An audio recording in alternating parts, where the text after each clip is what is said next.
Hello friends, very good morning. मैं आशुतोष गुप्ता स्वागत करता हूं आप सभी का हमारे यूट्यूब चैनल ए स्क्वायर अकेडमी पर। दोस्तों, आज के सेशन में बात करने वाले हैं हम लोग प्रैक्टिस सेट 7.1 की। ये सेशन हम लोगों ने लास्ट टाइम स्टार्ट किया था, जिसमें हम लोगों ने पार्ट 1 कंप्लीट किया था। 5 क्वेश्चन हमने उसमें कंप्लीट किए थे और आप लोगों को ये समझाया था कि हम लोगों के पास में कौन कौन से फॉर्मूले हैं और कैसे कैसे उनको अप्लाई करना है, ये सब चीज़ें डिस्कस की थी। आज उसी के आगे हम लोग आगे फॉरवर्ड करेंगे और समझेंगे कि आज हमारे 6 से लेकर 10 तक या 11 तक के क्वेश्चन कैसे सॉल्व करने हैं। राइट फ्रेंड्स, तो इसका मैंने पार्ट 1 भी बनाया था, जिसमें आप लोगों को 5 क्वेश्चन मैंने करवा दिए थे। अगर आप लोगों ने अभी तक उस सेशन को नहीं देखा है तो उस सेशन को देख लें, ताकि आपको ये समझ में आए कि हम लोग आज के सेशन में कैसे क्वेश्चंस करेंगे और उन पर कौन कौन से फॉर्मूले अप्लाई करेंगे, ये आपको पार्ट 1 में ही पता चलेगा। राइट, मैं आज फॉर्मूले नहीं रिवाइज कराने वाला, क्योंकि मैंने पहले ही आप लोगों को इस पर टाइम दे दिया है। कम से कम 25 से 30 मिनट तक मैंने फॉर्मूले समझाए थे आपको। सारे के सारे फॉर्मूले मैंने पार्ट 1 में ही कवर करवा दिए थे। आज हम सिर्फ क्वेश्चन करेंगे 6 से लेकर 11 तक। ओके, तो इस सेशन के अंदर आपको 6 से लेकर 11 तक क्वेश्चन मिलने वाले हैं। अगर आपको फॉर्मूले चाहिए तो आप पार्ट 1 में एंट्री कर सकते हैं, वो आपको प्लेलिस्ट में मिल जाएगा। यूपी 10th एनसीईआरटी की एक प्लेलिस्ट बनाई गई है चैनल पर, आप उसमें ढूंढ सकते हैं कि आपको कौन सा सेशन पार्ट 1 इसमें चाहिए, कौन सा है। 7.1 का है ना, पार्ट 1 वाला सेशन आपको वहाँ मिल जाएगा। तो चलें शुरुआत करते हैं आज का सेशन। और सेशन को स्टार्ट करने से पहले दोस्तों, सभी लोग एक बार सेशन को शेयर कर दें और जितने भी लोग मेरे साथ नए जुड़े हों सभी लोग एक बार चैनल को सब्सक्राइब कर लें। ठीक है, एक ही बार करना होता है, क्योंकि आपको एक बार सब्सक्रिप्शन मिलने के बाद में जितने भी सॉल्यूशन मैं अपलोड करूंगा इस पर, वो सब के सब आपको नोटिफिकेशन मिल जाएगा जब आप बेल आइकन प्रेस करेंगे, ऑल पर सेट करेंगे तब। चलिए, अच्छा, तो हम लोग बात करेंगे क्वेश्चन नंबर 6 की दोस्तों। और क्वेश्चन नंबर 6 में इन्होंने ये कहा है, यदि कोण ए और कोण बी न्यून कोण हो। अब कोण कितने प्रकार के होते हैं, इन्होंने न्यून कोण बोला है। न्यून कोण का मतलब क्या होता है, ठीक है, इसके बारे में बताएंगे। जहां cos A = cos B है, तो दिखाइए कि एंगल A जो होगा एंगल B के बराबर होगा। ये हमें प्रूफ करके देना है। तो बात को जरा समझिएगा। मैं सबसे पहले ये बता दूं, इन लोगों ने हमसे ये कहा है क्वेश्चन नंबर 6 में कि आपके पास में A और B न्यून कोण है। अब न्यून कोण है का मतलब क्या हुआ दोस्तों, आप जरा बात को समझिएगा। आपके पास ना एक चीज होती है 90 डिग्री, 90 डिग्री और 90 डिग्री। इसका क्या मतलब है? इसका मतलब ये है कि अगर 90 डिग्री से छोटे हो या 90 डिग्री के बराबर हो या 90 डिग्री के से बड़ा हो, तो अगर छोटा है तो उसको बोला जाता है न्यून कोण। अगर छोटा है तो उसको क्या बोलेंगे? न्यून कोण बोलेंगे। और फिर अगर बराबर है तो उसको हम लोग अधिक कोण बोलेंगे। क्या बोलेंगे स्टूडेंट्स? अधिक कोण, या अधिक बोल दो या अधिकोण बोल दो, दोनों ही तरह से ठीक रहेगा। ठीक है, आगे देखिए, अगर हमारा इक्वल है तो उसको हम लोग बोलते हैं समकोण। क्या बोलेंगे? समान कोण है, मतलब समकोण है। तो न्यून कोण, समकोण और अधिक कोण इसी चीज। अच्छा, छोटा है तो ये हमने ये बोल दिया। इसी चीज को आप लोग इंग्लिश में भी बोल सकते हो स्टूडेंट्स। इसको हम लोग बोलते हैं right angle triangle. Right angle, जो कि आप लोग हमेशा राइट एंगल ट्रायंगल पढ़ते हो ना, समकोण वाला त्रिभुज पढ़ते हो, वही वाला राइट एंगल होता है। उसके बाद में आता है ऑब्ट्यूज और एक्यूट। तो एक्यूट जो होता है वो छोटे होने पर हो जाता है, ऑब्ट्यूज जो होता है वो बड़े होने पर एंगल हो जाता है। आप इनको ऐसे याद कर सकते हैं। ओके, चलिए, तो उम्मीद है कि ये तीन बातें आपको समझ में आ गई होंगी कि न्यून कोण, अधिक कोण और समकोण क्या होता है, ऑब्ट्यूज, एक्यूट एंड हमारे पास में राइट एंगल क्या होता है। इंग्लिश में भी बता दिया, हिंदी में भी बता दिया। इंग्लिश मीडियम और हिंदी मीडियम दोनों के लिए काम कर जाएगा। ठीक है, आइए, तो इन्होंने हमसे क्या बोला है कि एंगल ए और बी न्यून कोण है। बात को जरा समझिएगा। कहने का मतलब ये है दोस्तों, न्यून कोण है तो जाहिर सी बात है कि वो 90 डिग्री से छोटा होगा। 90 डिग्री से, अब पता चला कि ये तो 90 डिग्री का था, तो जाहिर सी बात है आगे वाले आने वाले जो दोनों एंगल होंगे वो न्यून कोण ही होते हैं। समकोण की प्रॉपर्टी होती है कि अगर आपके पास में एक समकोण है तो बाकी जो बचे हुए एंगल होते हैं वो न्यून कोण होते हैं। तो ए हो गया, बी हो गया और उसके बाद में यहां पर सी आ जाएगा। तो ए और बी जो है वो मेरे न्यून कोण है। ये मैंने फिगर में भी आपको दिखाया। उसके बाद इन्होंने कहा था, जहां पर चूंकि दिया है, क्या दिया है, चूंकि हटा दो, जब एक चीज लिख रहे हो दिया है तो दिया ही लिख लो।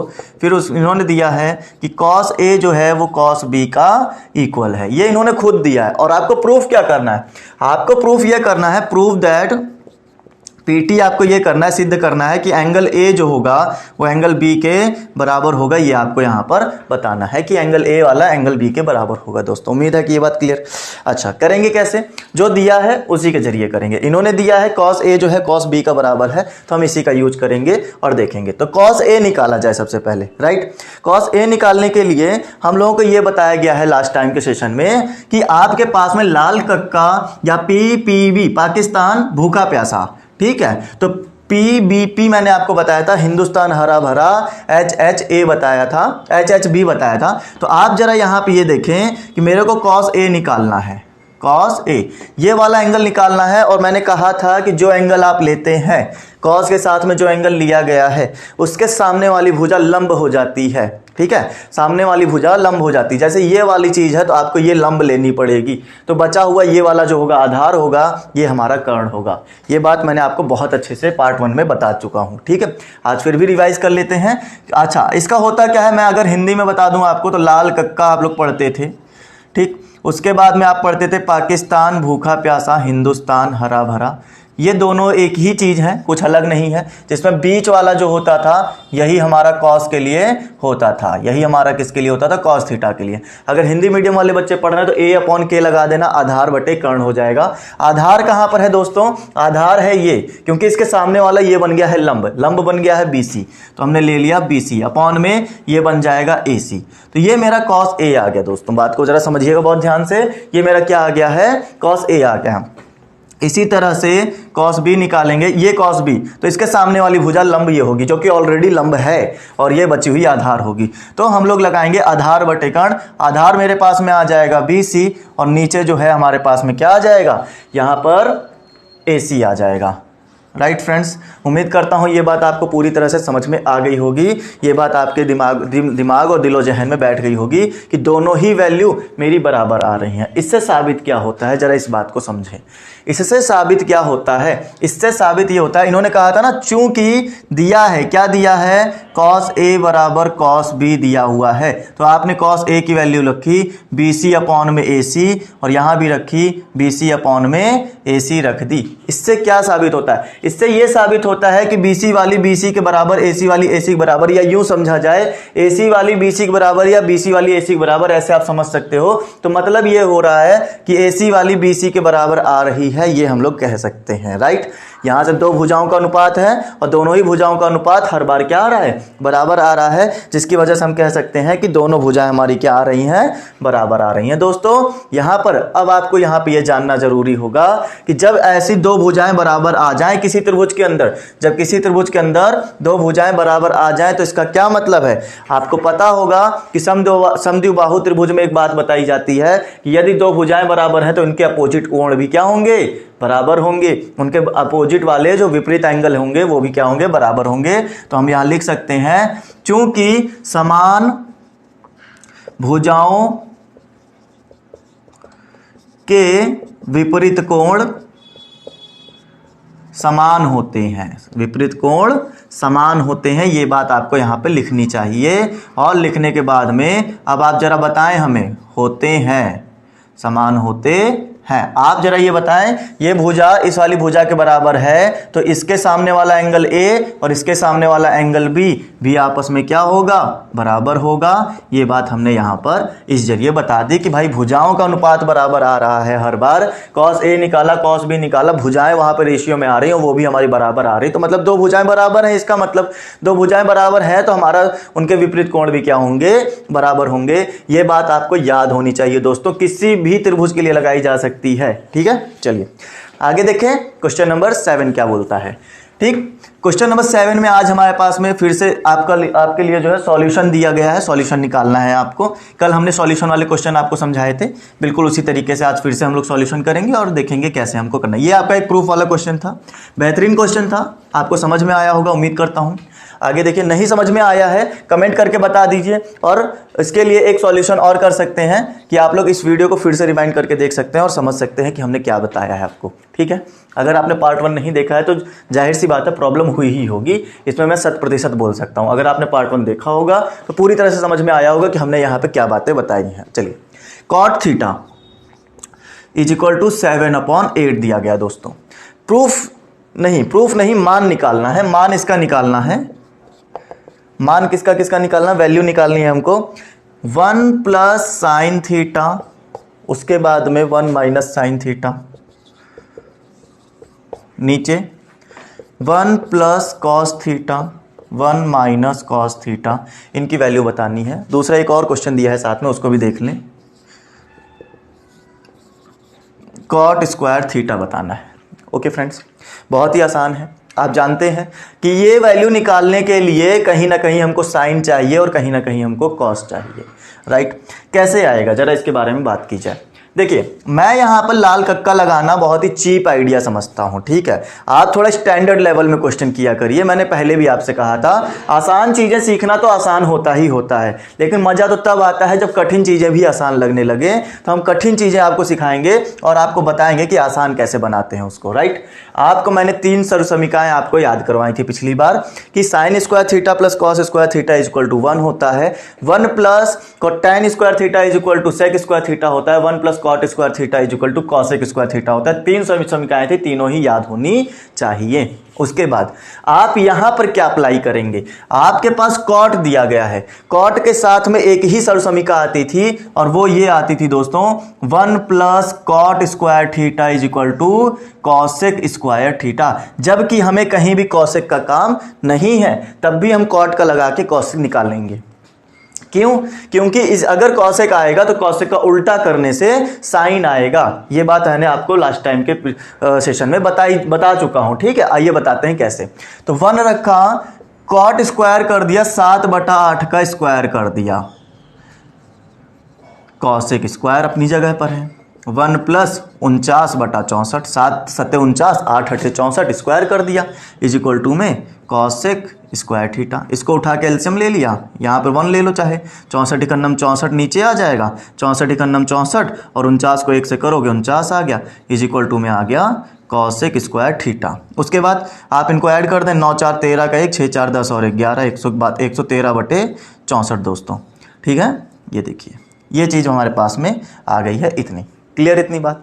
उम्मीद है कि ये पूरी तरह से समझ में आ गया। आगे देखिएगा, अब मेरे को यहाँ पे करना क्या है, मेरे को यहाँ पे करना ये है कि यहाँ पर स्क्वायर को उठा के इधर भेज दो। स्क्वायर उठा के जैसे ही आप इधर भेजोगे दोस्तों, आपको पता चल जाएगा कि यहाँ पर 113 का स्क्वायर रूट नहीं निकल रहा है, लेकिन नीचे 64 का स्क्वायर रूट निकल रहा है। नीचे 64 का स्क्वायर रूट निकल रहा और वो कितना बना कर देगा, कॉसेक स्क्वायर थीटा की, कॉसेक थीटा की जो वैल्यू आ जाएगी, स्क्वायर हमने इधर भेज दिया ना, तो अंडर रूट 113 बटे ये आ जाएगा 8। ये मेरे पास में वैल्यू आ जाएगी। उम्मीद है कि ये पूरी बात तरह समझ में आ गया।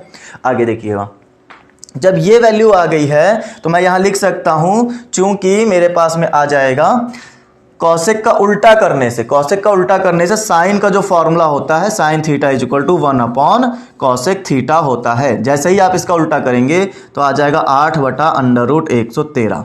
उम्मीद है दोस्तों साइन की वैल्यू आपको समझ में आ गई कि साइन का फॉर्मूला क्या होता था, 1 कॉसेक होता था, उल्टा कर दिया कॉसेक का तो हमारा आंसर क्या आ गया, 8 को ऊपर से 1/113 को नीचे कर दिया, उल्टा हो गया। अच्छा, साइन की वैल्यू आ गई, कॉस की भी वैल्यू चाहिए। कॉस की वैल्यू चाहे तो आप सरसमीका लगा के निकाल सकते हैं, एक तो वो तरीका हो जाएगा। चाहे तो आप लोग साइन की वैल्यू को कॉट के ही जरिए निकाल सकते हैं। कॉट से हम लोग कैसे हेल्प ले लें, कॉट का एक फॉर्मूला मैंने आपको पढ़ाया था। कॉट का फॉर्मूला अगर आपको याद हो तो आप मुझे बता सकते हैं कि कॉट का फॉर्मूला मैंने आपको क्या पढ़ाया था। कॉट के लिए मैंने बताया था कॉस ऊपर रखिएगा, साइन नीचे रखिएगा दोस्तों, और कॉस की वैल्यू हमें निकालनी है, तो ये साइन जो है इधर आ जाएगा, तो कॉट थीटा के साथ मल्टीप्लाई हो जाएगा। कॉट थीटा की वैल्यू रख दो 7/8, साइन थीटा इधर मल्टीप्लाई में आ जाएगा 8/113 इज इक्वल टू में कॉस थीटा बच गया, 8 से 8 कैंसिल हो गया, 7/√113 हमारे पास में कॉस थीटा की वैल्यू आ गई। दोस्तों ये मेरा काम हो गया। उम्मीद है कि ये पूरी तरह से समझ में आ गया। क्लियर इतनी बात? अब आगे उसके आगे क्वेश्चन करा जाए। चलिए, फिर आपको पता चल गया कि मैंने यहाँ पे लिख लिया कॉस थीटा की जो वैल्यू आई है दोस्तों, वो आई है मेरी 7/√113 आई है। राइट स्टूडेंट्स, कितनी क्लियर? आगे देखिएगा, मुझे चाहिए ये इतनी बड़ी वैल्यू, मुझे चाहिए इतनी बड़ी वैल्यू। अगर मैं आपको यहाँ पे समझाऊं तो आप क्या मुझे ये देखकर बता सकते हैं दोस्तों कि पहले मैं इसको सॉल्व करने से पहले, मैं इसमें वैल्यू रखने से पहले मैं खुद इसको सॉल्व करके दूंगा। राइट, बात को जरा समझिएगा। इसको सॉल्व करने से पहले मैं इसको सॉल्व कर लूंगा। हालांकि अब मुझे लगता है पहले मुझे इसे सॉल्व कर लेना चाहिए था, वैल्यू निकालने की भी जरूरत ना पड़ती। चलिए फिलहाल वो बाद की बात है, देखेंगे क्वेश्चन कैसे बनेगा। बट इसको सॉल्व करने से पहले मैं इसी को सॉल्व करूंगा। मतलब क्या कहना चाहते हो सर, सॉल्व करने से पहले इसको सॉल्व किया जाए? कहने का मतलब यह है वैल्यू पुट डायरेक्ट मत कर देना, यहां पर कुछ चीजें सॉल्व हो रही हैं, उनको बहुत अच्छे से ध्यान दीजिए। देखिए इनको सॉल्व करने से ही आंसर बहुत अच्छे से बन जाएगा, राइट। अब देखिएगा मैं सिखाने क्या वाला हूं, यहां पर वैल्यू निकालना सिखा दिया, को चाहे तो यहां पर वैल्यू रख के एलसीएम एलसीएम लेके डायरेक्ट आंसर निकाला जा सकता है, बट मेरा दिमाग ये कहता है कि मैं इसको पहले सॉल्व करूंगा, वैल्यू बाद में देखेंगे रखनी है कि नहीं रखनी है। आइए, चूंकि आप लोगों को एक फॉर्मूला याद होगा दोस्तों, a माइनस बी और a प्लस बी, जब इन दोनों चीजों को गुणा किया जाता है तो आपके पास में आता है a का स्क्वायर माइनस b का स्क्वायर। मतलब अगर चीज माइनस में लिखी है एक बार प्लस में लिखी है, a और b को एक बार माइनस में लिखा गया है, a और b को एक बार प्लस में लिखा गया है, उनका गुणा करने से हमें a square minus b square मिलना ही मिलना है, ठीक। यही चीज यहां पर रियलाइज करने की कोशिश करें। यह लिखा a प्लस बी और यही a प्लस बी को हमने बीच में लगा दिया, माइनस। फर्क कितना दिख रहा है, यहां प्लस का यहां माइनस का, जैसे यहां पे दिख रहा होगा। तो मतलब यह हुआ कि मैं इसी इक्वेशन को यहीं पर लिख दूं, ठीक है, दोबारा नोट नहीं कर रहा हूं, यहीं पे लिख देता हूं। इसी चीज को मैं लिख सकता हूं a का स्क्वायर, a का है मेरा 1, तो 1 का स्क्वायर माइनस b का स्क्वायर, b की जगह पर है साइन स्क्वायर थीटा। बिल्कुल इसी फॉर्मूले पर अप्लाई किया है दोस्तों, आप चाहें तो यहां पे कंपेयर करा सकते हैं। a माइनस बी ये वाला देख लें, a प्लस बी ये वाला देख लें, दो ब्रैकेट आपको दिए गए हैं जिनकी जगह पर a का स्क्वायर माइनस b का स्क्वायर रखना पड़ता है। तो a की वैल्यू हो गई 1 और b की वैल्यू हो गई साइन थीटा, इनका मैंने स्क्वायर करके रख दिया। अच्छा, फिर उसके बाद नीचे भी वही काम कर सकते हैं, एक बार लिखा हुआ है प्लस में, एक बार लिखा हुआ है माइनस में, तो हम कह सकते हैं a का स्क्वायर माइनस b का स्क्वायर। ऐसा करने से क्वेश्चन देखिए इतना बड़ा था, अब जो है कमजोर हो गया है, मतलब कि अब सिकुड़ गया है क्वेश्चन, एकदम छोटा सा बन गया। अब जरा इस बात को ध्यान से देखें, 1 का स्क्वायर होता है 1 माइनस साइन स्क्वायर थीटा, नीचे आ जाएगा 1 का square 1 minus cos square theta. अच्छा, अब यहां पर आपको जरा एक चीज और समझाई जाए, मैं यहां पर यह बता दूं, चूंकि यहां पर आप ऐसे लिखिए, साइन और कॉस में आपने एक रिलेशन पढ़ा हुआ है, sign square theta plus cos square theta दोस्तों होता है 1, राइट। आपको चाहिए क्या, आपको चाहिए 1 माइनस साइन स्क्वायर थीटा चाहिए, तो साइन को उठाकर उधर भेज दोगे तो 1 माइनस साइन स्क्वायर थीटा जो बनेगा, साइन तो उधर गया प्लस में, माइनस में चला जाएगा, इधर बच जाएगा cos square theta is equal to 1 minus sine square theta. ये देखिए, तो 1 माइनस साइन स्क्वायर थीटा की वैल्यू बराबर है किसके, कॉस स्क्वायर थीटा के। यहां से ही हमको ये समझ में आया। अच्छा, तो हम लोग यहां पे लिख सकते हैं, ऊपर हम लोग लिख देंगे इसकी जगह पर कॉस स्क्वायर थीटा, नीचे आ जाएगा साइन स्क्वायर थीटा। बच्चे का परेशान हो गए, सर इसकी जगह साइन कैसे आ गया। ऊपर वाला तो आपने समझाया कि हाँ 1 माइनस साइन स्क्वायर थीटा पहली सर्वसमीका का यूज करते हुए ये हो सकता है, बट आप पहली ही सर्वसमीका का यूज करते हुए ये भी हो सकता है। नीचे वाला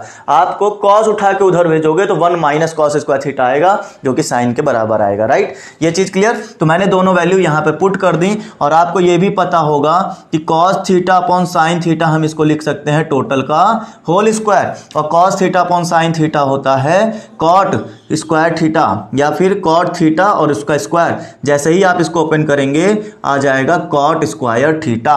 उम्मीद करता हूं दोस्तों ये बात पूरी तरह से क्लियर हो गई। इस ब्रैकेट हटाया, स्क्वायर आ गया कॉट के ऊपर, कॉट स्क्वायर थीटा हो गया, राइट। देखिए क्वेश्चन सॉल्व कर दिया मैंने, क्वेश्चन को सॉल्व कर दिया बिना वैल्यू पुट करे, और मेरे पास में आ गया कॉट स्क्वायर थीटा आ गया। कॉट स्क्वायर थीटा आने का मतलब जानते हैं आप क्या है, कॉट की वैल्यू उन्होंने खुद दी थी, कॉट की वैल्यू खुद दी थी, तो हम आंसर लगा देंगे कि हमें चाहिए भाई साहब कॉट स्क्वायर थीटा। तो हम यहां पे रखेंगे 7/8 उसका स्क्वायर, कॉट की जगह वैल्यू रख दी, ये हो गया 49/64, हो गया आंसर। क्लियर। तो अब आप पूछेंगे सर आपने फिर साइन और कॉस क्यों निकलवाया। बेटा अब ये पहले मैंने ध्यान ही नहीं डाला कि ये क्वेश्चन सॉल्व हो रहा है। क्वेश्चन सॉल्व हो रहा था, क्वेश्चन को सॉल्व कर दिया, सॉल्व करते करते ऐसी स्टेज पर आ गए कि हमारे कॉट मिल गया। कॉट मिल गया तो बस कॉट की वैल्यू रखी और उसका आंसर हमने निकाल कर दे दिया आपको। उम्मीद करता हूं ये बात आपको समझ में आ गई होगी।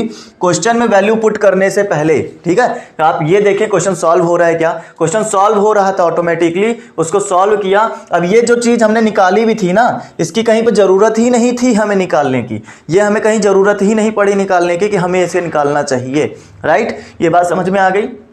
अगर आप चाहें तो इसको वैल्यू पुट करके रखेंगे तब भी वादा है कि यही आंसर आएगा आपका 49/64 ही आएगा। अगर आप चाहें तो साइन की जगह पर ये वैल्यू रख दें और कॉस की जगह पे ये वैल्यू, तब भी आपको ये फॉर्मूला तो अप्लाई करना ही करना पड़ेगा। अच्छा यहां पर आप देखिए ट्रिग्नोमेट्री का जादू देखिए जरा आप। ट्रिग्नोमेट्री का जादू ये बहुत अच्छा लगता है कि इतना बड़ा क्वेश्चन था, रूल्स को अप्लाई करते करते करते करते इतना छोटा बना दिया। कहने का मतलब ये है, आपने एक तो ये फॉर्मूला लगाया, उसके बाद में यहाँ पे पहली सर्वसमीका लगाकर इतना छोटा बन गया क्वेश्चन कि अपने आप आंसर हो गया। राइट, यहाँ पर कॉस अपॉन साइन जो होता है इक्वल टू कॉट थीटा होता है, ये मैंने आपको बताया भी था इससे पहले वाले क्वेश्चन में चाहे तो। राइट, उम्मीद है कि ये बात पूरी तरह से क्लियर। अच्छा, दूसरा क्वेश्चन ये कहता था कि कॉट स्क्वायर थीटा की वैल्यू बताइए। दोस्तों इसी का स्क्वायर कर दीजिए 49/64, जो कि हमने यहाँ पे देखिए कॉट स्क्वायर थीटा निकाला भी था। दूसरे का आंसर भी यही आएगा 49/64। उम्मीद है कि पूरी तरह से आपको सारी की सारी बातें क्लियर हो गई हैं। नंबर 7 हमारा यहीं पर होता है खत्म। और देखिएगा आगे क्वेश्चन नंबर 8 में क्या बोला गया है। दोस्तों ये क्वेश्चंस की हैबिट डाल लीजिए, सर्वसमीकाओं का यूज कर। आपको मैं समझ सकता हूं आपको थोड़ा हार्ड लग सकता है, लेकिन यकीन करिए यही बेस्ट तरीका है। ठीक है, अगर आप गुड और बेटर के साथ जाना चाहते हैं तो बेशक आप जा सकते हैं, ये वैल्यू लगाकर आप आंसर ला सकते हैं, लेकिन अगर आप बेस्ट करना चाहते हैं तो यही तरीका सबसे बेस्ट तरीका है। आपको थोड़ी सी मेहनत लग सकती है, बट यकीन मानिए सबसे बेस्ट चीज आप यहां पे सीख रहे हैं। समझ रहे हैं आप जो ये वो वाली चीपर वाली जो वैल्यू होती है ना, मतलब कि जो आसान तरीका है, जिसको आप लोग क्या कहते हो कि लाल कक्का लगा के सर आंसर निकाल सकते हैं, लेकिन यकीन मानो लाल कक्का हर एक्सरसाइज में काम नहीं आने वाला। अगर आपने अभी से इन चीजों की प्रैक्टिस कर ली तो ये हर एक्सरसाइज में आपकी काम आएंगी। और ये मेरा वादा है, समझ लो आपसे, कि आगे आने वाली एक्सरसाइज में यही सब चीजें आपको सीखने को मिलेंगी। राइट, तो अभी से प्रैक्टिस करना शुरू कर दो। मैं कहता हूं आपको आगे तक बहुत ही ज्यादा हेल्प होने वाली है जब अभी से आप इन चीजों को थोड़ा सा रिकॉग्नाइज करने लगोगे, समझने लगोगे। तो आइए 8वां क्वेश्चन की बात की जाए। 8th क्वेश्चन में इन्होंने क्या बोला है जरा उसको समझाया जाए। दोस्तों इन्होंने कहा है कि 3 cot A is equal to 4 है, तो जांच ये करनी है कि इक्वल टू दोनों LHS और RHS बराबर हैं या नहीं है। बात को जरा ध्यान से देखिएगा। 3 cot A is equal to 4 दिया हुआ है, तो 3 को डिवाइड में भेज दें तो cot A की वैल्यू आपको मिल जाएगी 4/3। राइट, 3 गुणे में था तो ये आ गया 4/3। पता क्या करना है कि 1 - tan स्क्वायर थीटा अपॉन में 1 + tan square theta is equal to cos square theta -1 minus sine square है कि नहीं है, ये आपको पता करके देना है। दोस्तों जरा आप इस बात को जरा ध्यान से, बहुत ध्यान से समझें कि इन्होंने कहा क्या है। 1 - tan स्क्वायर A अपॉन में 1 + tan square A is equal to में cos square A minus sine square A लाकर देना है। ठीक है, cos square A minus sine square A लाकर देना है। अब जरा बात को बहुत ध्यान समझिए। मैं चाहूं तो अभी भी इनको सॉल्व कर सकता हूं। कैसे? 1 + tan स्क्वायर A की जगह पर sec स्क्वायर A रखा जा सकता है। दूसरी सर्वसमीका लगाते हुए, दूसरी आइडेंटिटी का यूज करते हुए हमें ये रखना है। ठीक है, आप ये मैंने जो प्रूफ करना है दोस्तों, ये मेरा क्या है, प्रूफ करके देना, प्रूफ दैट कि ऐसा होगा, ये दोनों पक्ष बराबर आएंगे ये। और आपको बता दें जो आपके लेफ्ट हैंड साइड में दिख रहा है उसको आपको LHS बोलना होता है, जो राइट हैंड साइड में दिख रहा है उसको RHS बोलना होता है। Left hand side, right hand side. ठीक है, अच्छा तो अब जरा आप लोग अगर दिमाग लगाएंगे तो देखो सॉल्व करने का तरीका तो हम लोग बहुत आराम से सॉल्व करके डायरेक्ट वैल्यू पुट करेंगे कि कॉट कहीं ना कहीं बन जाएगा। अगर बन गया तो बहुत अच्छी बात है, और बनने के बाद में हमारे पास आंसर आ जाएगा। ठीक है, फिलहाल अगर आपको वैल्यू पुट करके कराना है तो देखो वैल्यू पुट करके कराएंगे तो देखो लंबा कितना जाएगा क्वेश्चन, जरा इस बात को फील करिएगा। ठीक, मैं वैल्यू पुट करके बताता हूं, जरा देखिए। कॉट A दिया गया है, कॉट A से आप लोगों को बनाना है tan, cos और sin। तो देखिए कॉट A दिया है तो tan का तो फॉर्मूला बहुत आसानी से बन जाएगा, क्योंकि tan जो होता है वो कॉट का उल्टा होता है। तो कॉट का उल्टा कर दो, tan बन गया, तो ये आ जाएगा 3/4। ये हमारे पास में tan का फॉर्मूला था, tan इक्वल टू 1/cot, मतलब कॉट का उल्टा। कॉट का उल्टा हमने कर दिया, tan बन गया। वहां 4/3 था, यहां 3/4 बन गया। ये हमारे पास में एक वैल्यू निकल आई। दूसरी बात करेंगे। ठीक, दूसरी बात क्या कर सकते हैं, साइन और कॉस कैसे बनाया जाए। सर साइन और कॉस के लिए अगर आप जाएंगे, साइन अपॉन कॉस अगर रख भी देंगे तो भी फंस जाएंगे, नहीं आएगा। तो आपको सर्वसमीका यूज करनी चाहिए। tan की सर्वसमीका आप पता है कि या कॉट की रख लो या tan की रख लो, दूसरी रख लो या तीसरी रख लो, बात एक ही पड़ेगी। अगर tan की रखोगे तो sec आएगा, और sec का उल्टा करने से cos आ जाएगा। कॉट की रखोगे तो cosec निकल कर आएगा, cosec का उल्टा करने से sin आ जाएगा। बात दोनों तरफ से एक ही तरह होने वाली है। तो चूंकि मैंने कहा 1 + tan square A is equal to होता है सेक स्क्वायर ए दोस्तों। 1 प्लस tan ए की वैल्यू हमारे पास 3/4 है, इसको मैंने रख दिया और ये हो गया सेक स्क्वायर ए। 1 प्लस 9/16 आ गया, ये हो गया सेक स्क्वायर ए। 16 को इधर ले गए, 16 प्लस 9/16 हो गया is equal to sec square A. और 16 9 25 होता है बटा 16 हो गया, इधर स्क्वायर रूट लगा दिया क्योंकि इसका स्क्वायर उधर जाएगा तो स्क्वायर रूट हो जाएगा सेक ए। और ये होता है हमारे पास में सेक ए की वैल्यू हो जाएगी, सेक ए की वैल्यू हो जाएगी 5/4, क्योंकि 25 का 5 और 16 का 4 आता है। ये मेरे पास में आंसर आ गया। उम्मीद है कि ये बात क्लियर, ठीक है। सेक ए की वैल्यू हमारे पास निकल कर आ गई, 5/4 हो गया। सेक का उल्टा करने से हमें कॉस आता है, मैं डायरेक्ट निकाल देता हूं। कॉस निकालने के लिए हमें 4/5 कर देना होगा, तो कॉस भी आ गया दोस्तों। कॉस आ गया है तो साइन निकालने में कोई समस्या नहीं होनी चाहिए। सरसमिका लगा के करेंगे, थोड़ा सा लंबा पड़ेगा, तो हम छोटा वाले कदम उठा लेते हैं। कौन सा छोटा वाला? क्योंकि हमें पता है tan A is equal to होता है साइन ए और अपॉन में कॉस ए दोस्तों। ये बात आपको पता है। आपको चाहिए क्या? साइन चाहिए। आपको साइन चाहिए, कॉस को उठा के इधर भेज दो। तो tan ए की वैल्यू रखी 3/4, कॉस ए इधर मल्टीप्लाई में आ जाएगा 4/5, ये मेरे पास में आ जाएगा साइन ए की वैल्यू। 4 से 4 कैंसिल हो गया, 3/4 आ गया, ये हो गया साइन ए की वैल्यू। देखिए सब चीज़ें आपस में कहीं ना कहीं कोरिलेट होकर साइन निकल आया, कॉस निकल आया, tan निकल आया, तीनों वैल्यू निकल आई। अब बस आपको ये चेक करना है कि ये दोनों पक्ष बराबर आ रहे हैं कि नहीं। मैं क्वेश्चन को दोबारा नहीं नोट कर रहा हूँ, मैं यहीं पर लिख दे रहा हूँ, चूंकि मुझे ये प्रूफ करके देना है कि ये पक्ष मेरा बराबर आएगा या नहीं। अच्छा, नोट करना ही पड़ेगा, तो मैं क्या करता हूं, पहले आप लोगों को यहाँ पे लिख लेता हूं। पहले मैं LHS निकाल के दिखाऊंगा, फिर RHS, ठीक है। जरा बातों को समझिएगा, हम करने क्या वाले। अरे यार गड़बड़ हो गई, वैल्यू तुमने रखी थी, वैल्यू मिटा दी। tan ए की वैल्यू जो थी वो आई थी 4/3 नहीं 3/4 आएगी, राइट, 3/4 आएगी। कॉस ए की जो वैल्यू आई थी और साइन ए की जो वैल्यू आई है वो कितनी आई थी? 3/5 आई थी दोस्तों। साइन ए की वैल्यू 3/5 आई थी। कॉस ए की वैल्यू कितनी आई थी दोस्तों? अगर हम लोग देखें तो हमने tan ए और कॉस ए को माइनस मतलब मल्टीप्लाई किया था ना, तो मेरे पास में दोस्तों थोड़ा सा एडजस्ट करिएगा, मैं कॉस ए की वैल्यू फाइंड कर लूँ, भूल गया हूँ कितना आई थी। यहाँ पे निकाल के रखा था ना, मिटा भी दिया है, यहाँ पे हमने लिखा भी तो था, कितना है दिख नहीं रहा यार। आइए अच्छा देख लेते हैं। tan की वैल्यू हमने निकाली थी साइन और कॉस, ठीक है। तो मैंने कहा कि ये आ जाएगा कॉस और इज इक्वल टू में साइन आया था 3/5 इज इक्वल टू में ये हो जाएगा 4/3, 4/5 आई थी, राइट। ये मेरे पास में आ गया 4/5। ओके, आइएगा देखते हैं क्या हमें करना है आगे। क्वेश्चन को शुरुआत करेंगे एक पक्ष लेकर, LHS ले लो, दायां पक्ष ले लो या बायां पक्ष, कोई एक पक्ष लेके पहले हल कर लो, फिर दूसरा वाला बाद में हल करेंगे। तो हमने कहा चूंकि LHS मैं हल करने जा रहा हूं, LHS मेरे पास में 1 माइनस tan स्क्वायर ए और 1 प्लस tan स्क्वायर ए। देखिए दोस्तों, आप चाहें तो इसको पहले सॉल्व भी कर सकते हैं, ठीक है। सॉल्व करने के कई सारे तरीके हैं, आप आगे के एक्सरसाइज में सीखेंगे क्या तरीके हैं।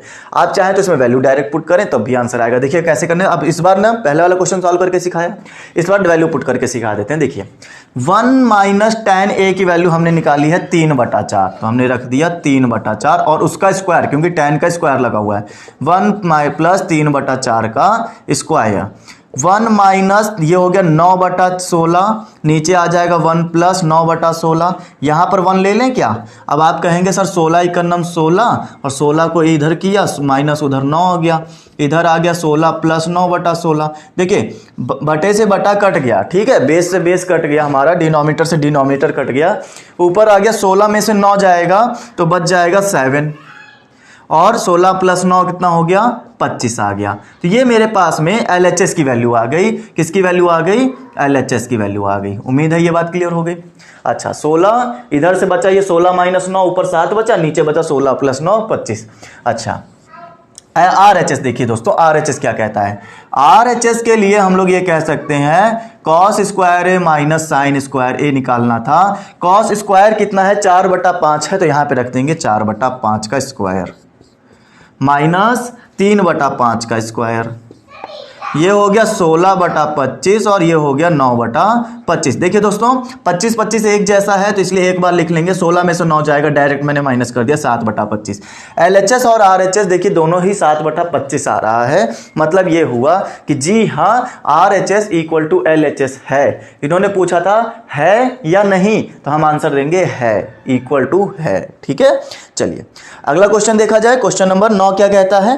देखिए इस क्वेश्चन में और कुछ नहीं था, इतना ही करना था, वैल्यू पुट करना था, आंसर आना था। ठीक है, आइए क्वेश्चन नंबर 8 हो गया। क्वेश्चन नंबर 9 देखिए और समझिए कि क्या करना है। बिल्कुल सेम टू सेम तरीके से ऐसे ही चलता रहेगा। ठीक है, फिर से वैल्यू पुट करनी है, फिर से सॉल्व करना है और आंसर समझ के लाना है। आप जरा यहां पर चीज़ों को फॉर्मूले से कोरिलेट करना शुरू कर दीजिए। जब तक फॉर्मूला आप लोग नहीं अप्लाई करना सीखेंगे तब तक हमेशा आपको ट्रिग्नोमेट्री हार्ड लगती रहेगी। मैंने आपको शुरुआत में ही चैप्टर का शुरुआत जब किया था 6.1 मैंने का पार्ट 1 जब कल स्टार्ट कराया था, मैंने बताया था कि ये एक ब्रीफ चैप्टर है, बहुत बड़ा चैप्टर है, फॉर्मूले भी इसमें हजारों पढ़ने होंगे, आपको धीरे धीरे तैयार करते रहिए। मैंने आपको कल कुछ 6 या 7 फॉर्मूले बताए थे, वही फॉर्मूले आज अप्लाई कर रहे हैं हम लोग। ठीक है, पार्ट 2 के अंदर अगर आपको कुछ नई चीज़ें देखने को मिल रही हो तो ये नई चीज़ें नहीं है, पहले पार्ट 1 में हम लोग इन चीज़ों की बात करके आ चुके हैं। आइए बताते हैं। इन्होंने कहा है कि त्रिभुज ABC में B समकोण है, B वाला समकोण है, तो A और C हमारा बाकी हो जाएंगे। फिर इन्होंने कहा है कि tan A is equal to 1/√3 है, 1/√3 है। तो निम्नलिखित का मान ज्ञात कीजिए। देखिएगा दोस्तों, sin A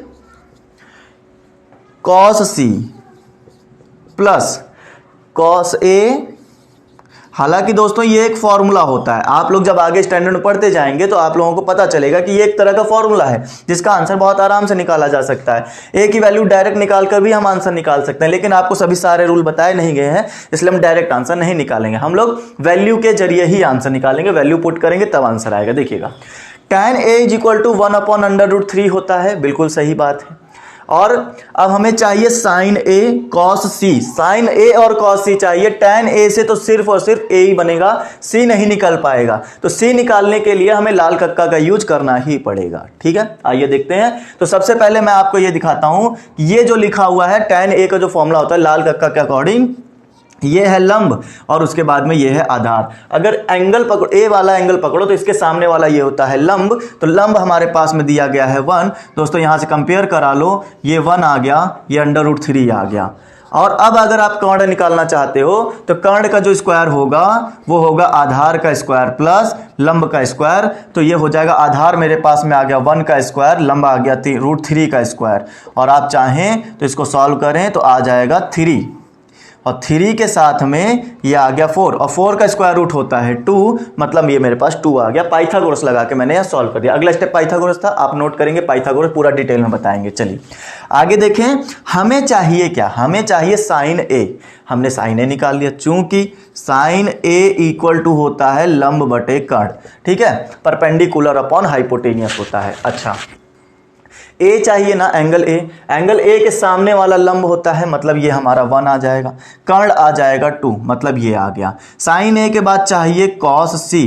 कॉस सी कहां पर है दोस्तों? सी यहां पर है, और कॉस का जो फॉर्मूला होता है वो होता है आधार बटे कर्ण। तो देखिएगा इसके सामने वाला हो गया लंब ये, तो इसका मतलब आधार है ये, तो 1 आ गया और कर्ण आ गया 2, मतलब इसकी वैल्यू भी 2 इतनी ही आएगी जितनी हमें पहले मिली थी। और उसके बाद में हमें चाहिए कॉस ए। कॉस ए मतलब ए एंगल ये रहा, और इसका हो जाता है आधार बटा कर्ण। दोस्तों आधार इसके लिए कौन सा होगा? ये वाला होगा, क्योंकि इसके सामने वाला तो लंब हो गया, तो ये आधार हो गया √3, और नीचे आ जाएगा कर्ण मतलब 2।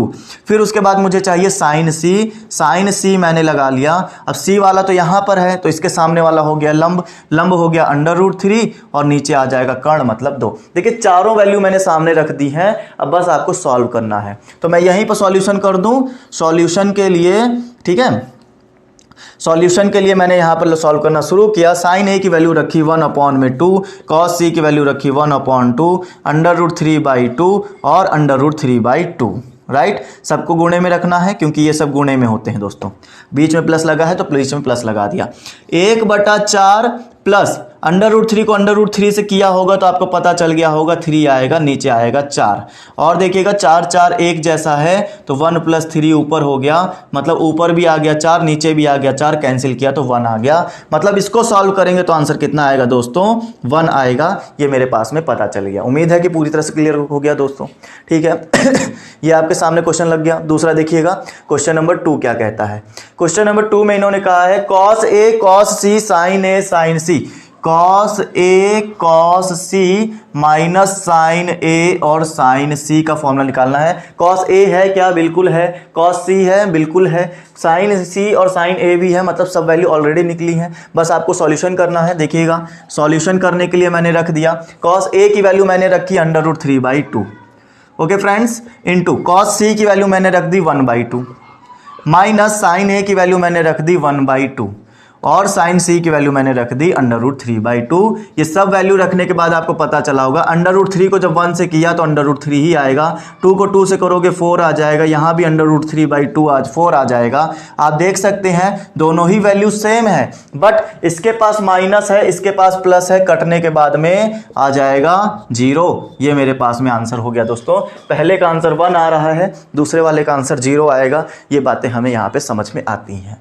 ओके, एनी प्रॉब्लम अगर हो तो आप बता सकते हैं कमेंट करके, तुरंत कमेंट करिएगा। आपका एक्सपीरियंस हमारे साथ शेयर करते रहिए कि आपको कैसा लग रहा है पढ़ते हुए, ठीक है। आइए क्वेश्चन नंबर 10 के बाद देखेंगे दोस्तों। क्वेश्चन नंबर 9 था, हम 10 देखेंगे। अब 10 क्या बोलता है जरा उसके बारे में भी डिस्कस किया जाए एकदम बढ़िया से। देखते जाइए, किसी भी तरह की कोई समस्या है बताते जाइएगा, ठीक है। आइए क्वेश्चन नंबर 10, अगर आप लोगों ने अभी तक देखिए 9 तक आपने कर लिया है, अब तो थोड़ा बहुत एक्सपीरियंस आ गया होगा आपको कि हम कैसे क्वेश्चंस कर रहे हैं, ठीक है, कैसे किस प्रकार के क्वेश्चन आ सकते हैं, ये सब आपको पता चल ही गया होगा। त्रिभुज PQR में जिसका Q जो है वो समकोण है, कोण जो Q है वो समकोण है। अच्छा, PR + QR = 25 डिग्री दिया गया है, 25 सेंटीमीटर दिया गया है, PQ को 5 सेंटीमीटर बोला गया है। तो जरा बात को बहुत ध्यान से समझें। पहले तो त्रिभुज तो जो है वो है कि PQR, जहां पर हमें Q जो है समकोण पर दिया गया है, ये हमें समझाया गया है। फिर उसके बाद इन्होंने ये भी कहा है कि अगर मैं PR को और QR को जोड़ दूं, मतलब ये वाली लाइन और ये वाली लाइन अगर मैं जोड़ दूं तो आता है 25 सेंटीमीटर। PQ + QR अगर मैंने जोड़ दिया तो वो आ जाता है 25 सेंटीमीटर, ठीक है। उसके बाद में PR + QR है दोस्तों, PR + QR, और अलग से PQ इन्होंने कहा है कि ये मेरे पास में 5 है दोस्तों। क्लियर इतनी बात? उम्मीद है कि पूरी तरह से क्लियर हो गई होगी। देखिए ये जो वैल्यूज है ना, ये आपस में फंसी हुई हैं। ये दोनों वैल्यू को जोड़कर 25 आने वाला है। मुझे नहीं पता कौन सी क्या वैल्यू होगी। हो सकता है ये 17 हो, ये 8 हो सकता है ये 15 हो, ये 10 हो सकता है ये 20 हो, ये 5 हो, कुछ भी तो हो सकता है। जोड़ने पर 20 5 25 होता है, 17 8 25 होता है, राइट। एक और एग्जांपल दिया था वो भी 25 वाला ही था, तो कुछ भी हो सकता है, हमें नहीं पता ना। हमने कहा कि मान लेते हैं, माना PR जो आएगा हमारे पास में वो आएगा x दोस्तों। PR हमारे पास में x आ गया, ये मैंने मान लिया है। अगर PR मेरे पास x है तो आप इसमें रखेंगे और देखेंगे x + QR जो होगा वो मेरे पास में 25 - x हो जाएगा। मतलब क्या निकल कर आ रहा है कि अगर QR की वैल्यू देखी जाए तो 25 - x आएगी और इसकी वैल्यू देखी जाए तो x आएगी। क्लियर इतनी बात? अभी हमें पता नहीं है x कितना है, अब मुझे पता करना होगा। चूंकि हमें पाइथागोरस पता है कि पाइथागोरस क्या होती है दोस्तों। पाइथागोरस के लिए हम लोग ये कह सकते हैं कि कर्ण का स्क्वायर मतलब PR का स्क्वायर = हो जाएगा PQ का स्क्वायर + QR का स्क्वायर, राइट। PQ का स्क्वायर + QR का स्क्वायर। PR कितना है दोस्तों? x² है। PQ कितना है दोस्तों? 5 का स्क्वायर मतलब 25। मैं डायरेक्ट रख देता हूं। QR का हमें करना पड़ेगा 25 - x का स्क्वायर। उम्मीद है ये बात क्लियर। आगे देखिएगा, x² इधर रखा हुआ है, इधर आप कर सकते हैं 25 और ये हो जाएगा 25 का स्क्वायर मतलब a का स्क्वायर - b का स्क्वायर वाला फॉर्मूला लगा रहे हैं ना।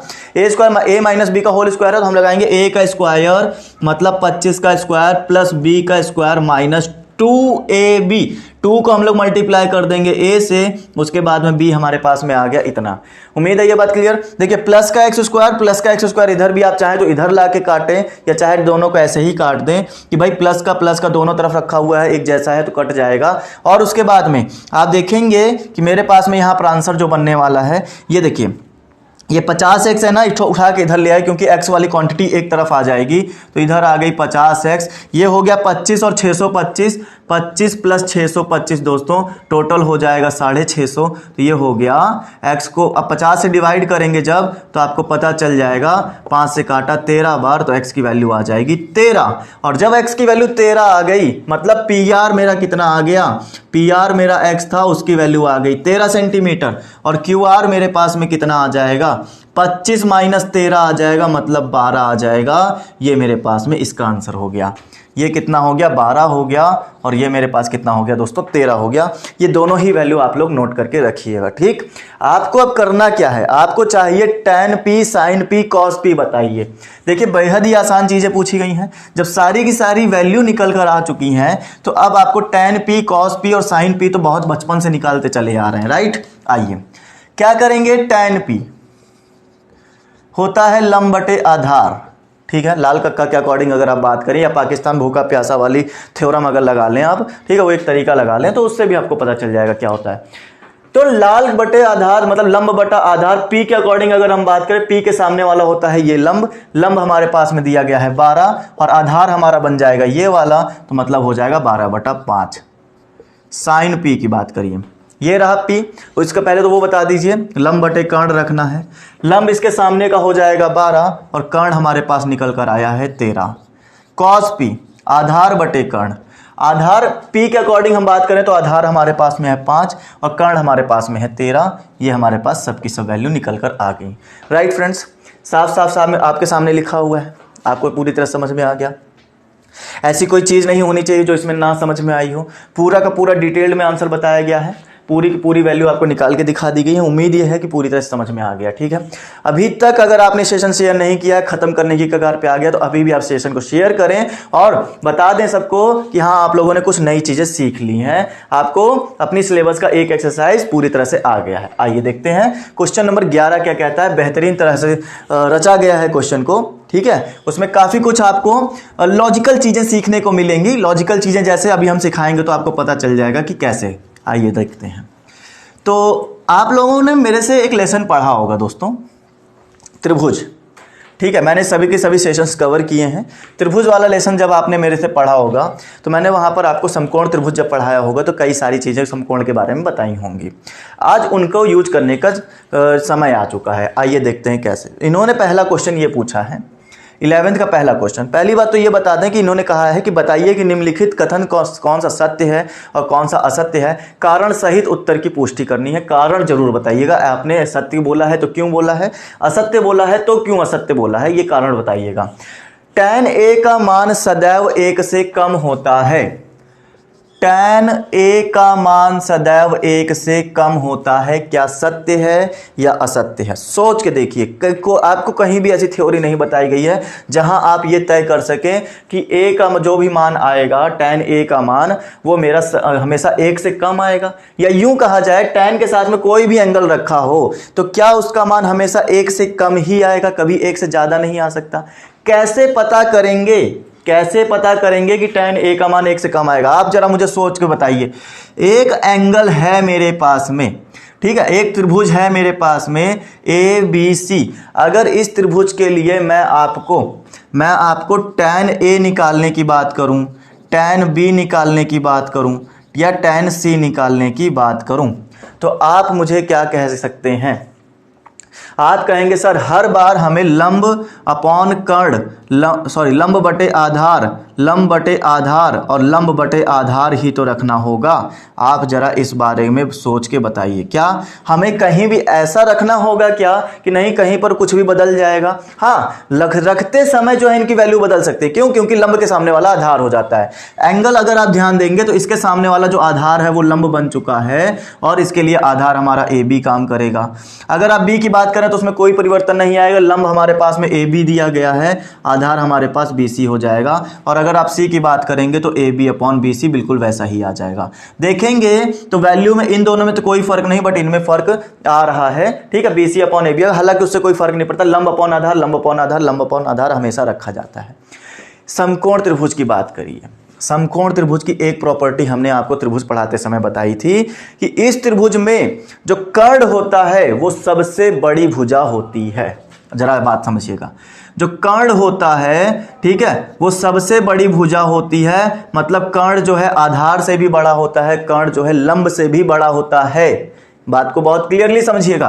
लेकिन एक कंडीशन ऐसी भी आती है दोस्तों, कर्ण छोटा हो जाता है। कब? जब हम लोग लंब को और आधार को जोड़ दें। जब हम लोग लंब को और आधार को जोड़ देते हैं तो कर्ण फिर छोटा होने लगता है। मतलब दो लोग, अगर दो लोगों की पावर एक कर दी जाए, छोटे छोटे लोगों की पावर एक कर दी जाए, तो बड़े वाले से भी बड़ी पावर बन जाती है। ये बातें जरा दिमाग में डालिए इन बातों को, ठीक है। जैसे ये 5 है, ये 3 है, ये 4 है। आप जरा समझिए, सेटिस्फाइड वैल्यू लिखी है मैंने, 3 का स्क्वायर 9, 16 और 16 9 25 का 5 आ गया, ठीक है। ये सेटिस्फाइड वैल्यू। आप जरा सोचिए, 5 जो है, ये 5 जो है कर्ण जो है, ये हमारे आधार से भी बड़ा है, ये हमारे लंब से भी बड़ा है। लेकिन ये 5 छोटा हो जाएगा जब मैं लंब और आधार को जोड़ दूंगा, तब ये छोटा हो जाएगा। क्या ये वैल्यूज आपको समझ में आती हैं? तो इन सब बातों का यहाँ पर क्या काम है सर? जरा ये बात आपके दिमाग में आ रही होगी ना, ये बताइए कि इन सब बातों का यहाँ क्या काम है। बेटा इन्हीं के जरिए तो पकड़ पाओगे कि tan a का मान छोटा आने वाला है या बड़ा आने वाला है। आप जरा ध्यान दीजिएगा, जो समकोण होता है उसमें एक बात हमेशा सत्य रहती है कि कर्ण जो आएगा अगर अकेले आ रहा है तो आधार और लंब से हमेशा बड़ा आएगा। लेकिन क्या लंब और आधार में कोई संबंध हो सकता है कि क्या लंब हमेशा आधार से बड़ा होगा, या आधार हमेशा लंब से छोटा होगा, या फिर लंब हमेशा छोटा होगा आधार से? ऐसा कुछ हो सकता है क्या? हमेशा नहीं हो सकता। ये दोनों आपस में बड़े छोटे या बराबर हुआ करते हैं। बात जरा समझिएगा, जो आधार होता है वो लंब से बड़ा भी हो सकता है, आधार लंब से छोटा भी हो सकता है। कभी लंब बड़ा तो कभी आधार बड़ा, ठीक है। या फिर ये दोनों बराबर भी हो सकते हैं, आधार और लंब हमारे बराबर भी हो सकते हैं। कई कंडीशन आपने ऐसी देखी होंगी। समद्विबाहु त्रिभुज अगर मैं यहां बना देता तो 3 बराबर 3 मुझे रखना होता समद्विबाहु त्रिभुज में। अभी तो हमें प्रूफ करके आया था, क्वेश्चन नंबर 6 वाला किया था हमने, जिसमें 2 एंगल बराबर दिखाए थे। बोला था कि 2 भुजाओं के विपरीत कोण बराबर होते हैं। बताया था 2 भुजाएं कौन कौन सी ली थी। ये वाला एंगल ये वाले एंगल का बराबर दिखाया था, जिसमें मैंने कहा था ये वाला और ये वाला क्या होता है, बराबर होता है। तो आप कह सकते हैं ना लंब बराबर आधार हो सकता है। और दोस्तों जब लंब बराबर आधार हो सकता है तो आप जरा सोच के देखिए कि tan a का मान, जब आपने कहा लंब बराबर आधार हो सकता है, मतलब लंब की जगह पर आधार रख सकते हो, तो आधार से आधार काटकर 1 आ सकता है आंसर। तो क्या ऐसा कोई कंडीशन बनता है कि नहीं सदैव के लिए tan a का मान हमेशा 1 से कम आएगा? नहीं भाई साहब, 1 भी आ सकता है। और वो कौन सी कंडीशन में आ सकता है? जब आधार और लंब दोनों एक हो जाएं, एक जैसे हो जाएं, तब ऐसी कंडीशन बनती है कि हमारे tan का मान 1 आ सकता है। 1 से बड़ा नहीं आ सकता है, ये बात जरा ध्यान दीजिएगा। 1 से बड़ा नहीं बेटा, 1 से बड़ा भी आ सकता है, 1 से बड़ा भी आ सकता है। जब ऊपर की वैल्यू बड़ी कर दी जाए, लंब हमारा मान लो 5 रख दिया, नीचे हमने 4 रख दिया, तो 1 से बड़ा भी हो सकता है। इसका उल्टा कर दो, आधार लंब हमारा छोटा हो गया, आधार बड़ा हो गया, तो हमारा 1 से छोटा हो जाएगा, या 1 से 1 के बराबर भी हो जाएगा। मतलब 1 से छोटा भी हो सकता है, 1 से बड़ा भी हो सकता है, और 1 के बराबर भी हो सकता है। ये बात हमें यहां पर समझ में आ गई। तो उम्मीद है कि इतनी डिटेल में ये पूरा क्वेश्चन समझाया है, एग्जाम्पल दे देकर समझाया। आप चाहें तो यहां पर पूरी तरह से सेटिस्फाइड हो गए होंगे। अब देखिएगा मैं यहां क्या लिखने वाला हूं। चूंकि लंब और आधार, ठीक है, A for Aadhaar, L for लंब, आपस में या फिर एक दूसरे से लिखो, आपस मत लिखो, ये तो एकदम देसी लैंग्वेज हो जाती है। आप क्या करोगे, एक दूसरे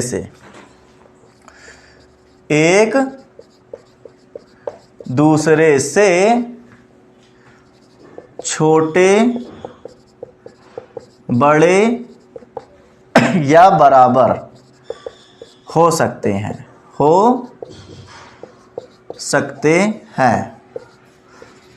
अतः tan a का मान सदैव 1 से छोटा नहीं हो सकता, सदैव 1 से छोटा छोटा नहीं हो सकता। उम्मीद है ये बात क्लियर हो गई दोस्तों। छोटा नहीं है, नहीं हो सकता आप लिखिएगा, ठीक है। ऐसा नहीं बोला है कि होगा नहीं, हो सकता है एक से छोटा, लेकिन सदैव एक से छोटा रहे ऐसा नहीं हो सकता। ये बात हमने यहाँ क्लियर की, ठीक है। अच्छा, एक क्वेश्चन क्लियर। दूसरा समझिएगा, दूसरे में भी हम इसी तरह से आपको बताएंगे। कोण ए के मान के लिए सेक ए बराबर 12/5 हो सकता है क्या? सेक ए का मान 12/5 हो सकता है क्या? जरा इसको आप समझिएगा। कोण ए के मान के लिए फिर से इसके उस पर ध्यान दीजिए। अच्छा, सेक जो है आपको थोड़ा सा देखने में अजीब लगेगा, सेक का बढ़िया वाला टर्म लेते हैं, कॉस लेते हैं जरा, ठीक है। कॉस अगर प्रूफ कर दिया तो सेक अपने आप प्रूफ हो जाएगा, ठीक है। तो मैं यहाँ पे ये पहले वाले में क्या लिख सकता हूँ, ये असत्य दिया गया है, जो कि मुझे पूछा था सत्य है या असत्य है, तो मैंने असत्य बोल दिया। आइए दूसरे वाले की डिस्कस करिए दोस्तों। सेक ए का मान जो है वो 12/5 हो सकता है क्या? क्या पूछा है? ए के किसी मान के लिए, ए का कोई मान ले लो और उसके लिए 12/5 हो सकता है क्या? जरा बात को समझें। सेक ए के लिए 12/5। अब 12/5 का मतलब क्या होता है? सेक का मतलब क्या है? कॉस की अगर बात करोगे, कॉस ए का जो मान आता है वो आता है आधार बटा कर्ण आता है, तो इसका जो होगा कर्ण बटा आधार होगा, राइट। क्या हो सकता है बताइए भाई साहब? अभी अभी बताया है कि कर्ण जो होता है सदैव आधार से बड़ा होता है, कर्ण जो होता है सदैव लंब से बड़ा होता है। अब यहां पर कर्ण रखा हुआ है और कर्ण ही तो हमारा बड़ा है और आधार हमारा छोटा होगा, हमेशा आधार छोटा रहेगा, ये बात ध्यान रखें। समकोण त्रिभुज की अगर बात कर रहे हैं तो बिल्कुल ऐसा हो सकता है कि कर्ण जो है हमेशा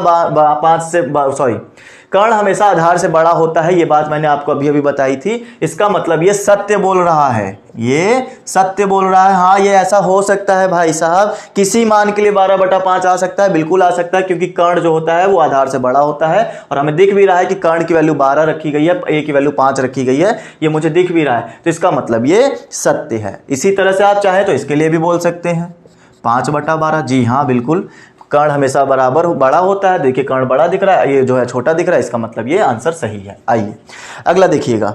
सदैव की बात नहीं की है ना, पूछा हो सकता है क्या ऐसा? हाँ बिल्कुल हो सकता है, क्योंकि कर्ण हमेशा बड़ा होता है। आइए देखिएगा क्वेश्चन नंबर तीसरा क्या कहता है। ये दूसरे वाले का आंसर था दोस्तों, दूसरा वाला क्लियर हो गया। तीसरा देखिएगा, तीसरे वाले में भी इन्होंने कुछ ऐसी ही बात पूछी है, रीजन सहित बताते जाइएगा, ठीक है। मैंने रीजन बता दिया, आप लिख दीजिएगा देसी भाषा में, एकदम बढ़िया हिंदी में लिखिएगा।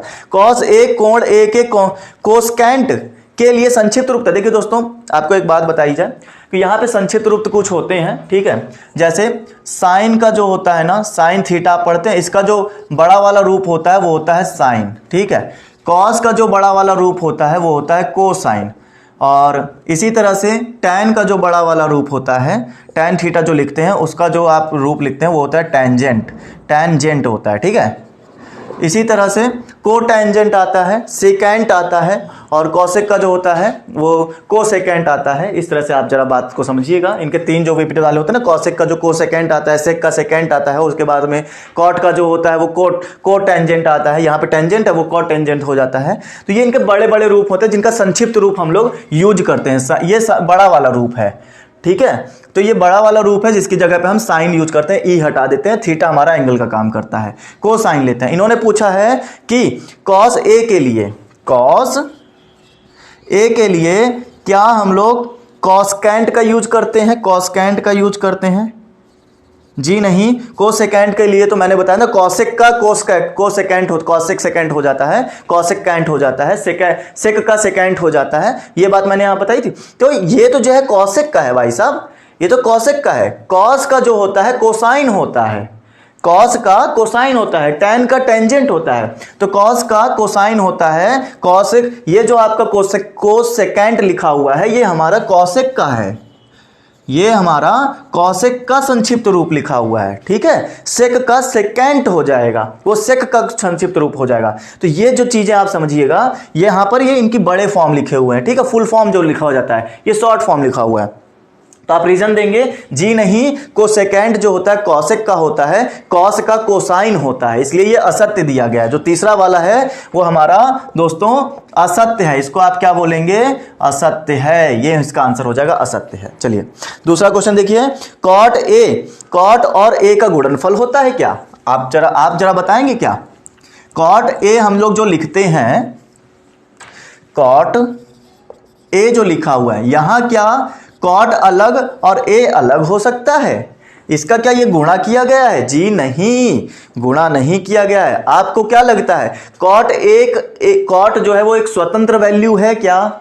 उसको हम लोग स्वतंत्रता के साथ, अगर मैं ए हटा भी दूं, गुणा ना करूं, तो क्या मैं कॉट को कहीं अलग से यूज कर सकता हूं? जी नहीं कर सकते। कॉट के साथ में ए आना ही आना है, ये इसी की बॉडी का पार्ट है, इंडिपेंडेंट नहीं है। और ए का कोई गुणा नहीं किया जाता है, कॉट का स्वतंत्र होकर कोई भी मान नहीं रहेगा, ये बात आप जरा जान लें। कॉट का मान तभी होगा जब उसके साथ में कोई एंगल होगा। कभी भी सुना है मैंने, कभी भी सुना है आपने कि साइन लिखा हो कहीं भी, इसके सामने में ए थीटा बी नहीं लगाया है? कभी भी ऐसा सुना है क्या आपने? भाई देखो, कभी भी लिखते हैं तो ए बी सी डी लिखना पड़ता है, क्योंकि वो एंगल को रिप्रेजेंट करता है, शुरुआत में ही बताया गया है आपको।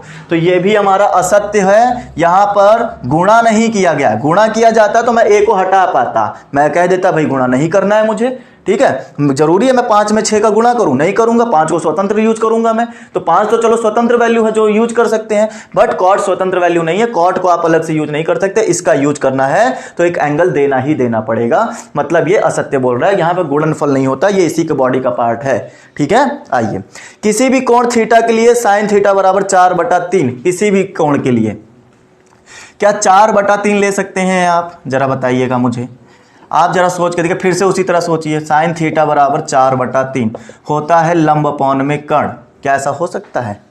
4/3 लंब अपॉन कर्ण, जरा सोच के बताइएगा। लंब अपॉन कर्ण, कर्ण क्या छोटा हो सकता है लंब से? सोचिए, क्या ऐसा हो सकता है? यहां ध्यान दीजिए, कर्ण हमेशा बड़ा होता है, कर्ण हमेशा बड़ा होता है, जबकि यहां पे दिख रहा है छोटा है, इसका मतलब ये असत्य है दोस्तों। ये हमारा 5वां क्वेश्चन था, मैंने क्लियर कर दिया, उम्मीद है कि पूरी तरह से क्लियर हो गया, ठीक है। सभी के सभी रीजन समकोण त्रिभुज की प्रॉपर्टीज याद रखिएगा, ये आपकी प्रॉपर्टीज यहां पे लिख के दी गई थी। तो ये हमारे पास पूरी की पूरी तरह से स्वतंत्र चीजें हमने सीख ली हैं, आपको पूरी तरह से पूरा एक्सरसाइज सिखा दिया है। आज का सेशन भी अच्छा खासा बड़ा हुआ है, ठीक है, 1 घंटे का लगभग आ ही चुका है। तो आज के लिए इतना ही रखेंगे दोस्तों। क्वेश्चन नंबर 11 तक आपका प्रैक्टिस सेट 7.1 हमने, सॉरी ये 8.1 चल रहा है दोस्तों, ये 8.1 पॉइंट चल रहा है, हमने 8वां लेसन का 8.1 भी हमने खत्म कर दिया है। तो आज के लिए इतना ही दोस्तों, उम्मीद करता हूं आपको कुछ चीजें समझ में आई होंगी, नई चीजें सीखने को मिली होंगी। पूरा का पूरा एक्सरसाइज हमने यहाँ पे सॉल्व करके दे दिया है। अगर सेशन हेल्पफुल रहा है तो सिर्फ दोस्तों के साथ शेयर करें, पसंद आया हो तो लाइक जरूर करेगा, जितने भी करेंगे, और जितने भी मेरे साथ नए साथी जुड़े थे मेरे आज, वो सभी लोग चैनल को सब्सक्राइब करके रखें, ठीक है। अगर आप टीचमेंट पे मेरे साथ पढ़ना चाहते हैं तो टीचमेंट की आईडी नीचे दे दी गई है डिस्क्रिप्शन में, आप वहां से हमारे साथ क्लास में लाइव जुड़ सकते हैं। यूट्यूब पर भी जल्दी ही लाइव आपको आने लगेगा, ठीक है। टीचमेंट पर भी आपको लाइव पढ़ाते ही हैं, आप वहां पर हमारे साथ कांटेक्ट कर सकते हैं। चलिए, तो आज के लिए इतना ही रखा जाए दोस्तों। आपकी कोई नीड हो तो आप कमेंट करके हमें बता सकते हैं, आपको किस सब्जेक्ट का सॉल्यूशन चाहिए, आपकी हेल्प जरूर की जाएगी। Bye all of you, take care, stay home and stay safe.